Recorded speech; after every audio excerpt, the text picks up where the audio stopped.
মানুষ বলে দুঃখের পরে নাকি সুখ আসে। আমার কপালেও সুখ আসছিল দুঃখের পরে।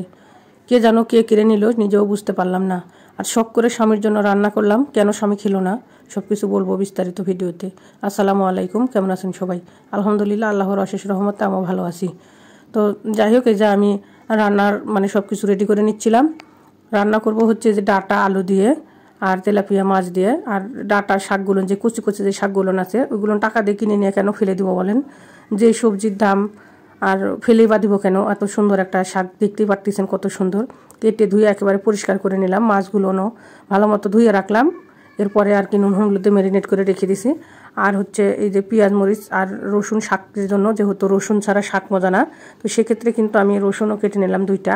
আর এই যে টমেটোটা কেটতে যায় চিন্তা ভাবনা করতেছিলাম, মনে হচ্ছিল কি পছন্দ হচ্ছিল না বেশি একটা, এর জন্য আমি ভালো মতো দেখে নিলাম যে কোনো সমস্যা আছে কিনা। এরপরে এই যে মরিচ কেটে নিচ্ছি। তো মরিচ যদিও বা যেহেতু সবজি তরকারিতে দিব বা শাকে দিব, এক্ষেত্রে একটু বেশি মরিচ কাটলাম। আর ওই ডাটার মধ্যে আলু দিয়ে দেবো একটু, এর জন্য যে ছোটো ছোটো সাইজে 2টা আলু কেটে নিচ্ছিলাম।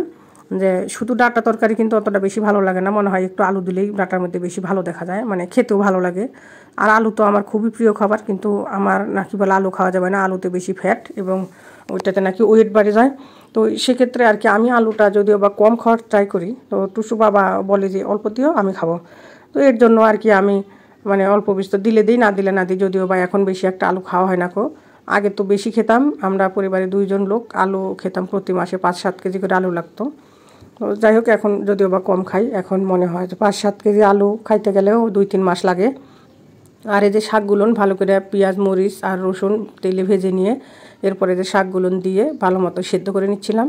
সেদ্ধ বলতে কি একেবারে বাগার দিয়ে দিছি শাক, ভাজা ভাজা করে আর কি নিয়ে নিব। তো যাই হোক, আর কি যে কথাটা বলতেছিলাম যে মানুষে বলে যে দুঃখের পর নাকি বলে সুখ আসে। তো আসলে আমার কপালেও কিন্তু দুঃখের পরেই কিন্তু সুখ আসছিল, আলহামদুলিল্লাহ। তো জানি না আসলে নিজের ভুলের কারণে, না আসলে কিসের কারণে, না কার সিদ্ধান্তর কারণে, বুঝতে পারতেছি না।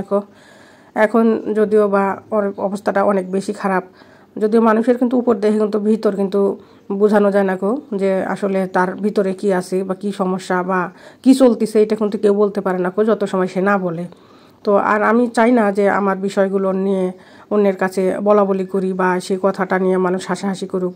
এর জন্য কিন্তু আমি যত দুঃখে থাকি, কষ্টে থাকি বা ভালো থাকি মন্দ থাকি, যেটাই থাকি না কেন, আমি চাই না যে কারোর সাথে সে কথাগুলো শেয়ার করি বা আমি হাসির পাত্র হই।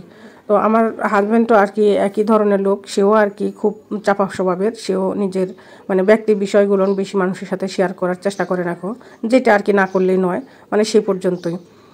তো আসলে খারাপ সময় মানুষের জীবনে বেশি দিন থাকে, আর সুখের সময়টা কিন্তু বেশি দিন থাকে না। তার জ্বলন্ত প্রমাণ আমি কাউকে বলবো না কি জন্য আমি অবশ্যই এটা অনুভব করতেছি বা ওই সিচুয়েশনের মধ্যে আছি। তো যাই হোক, আমি অনেক কথা বলে ফেললাম আপনাদের কাছে, আপনারা ওরকমভাবে মাইন্ডে নেবেন না।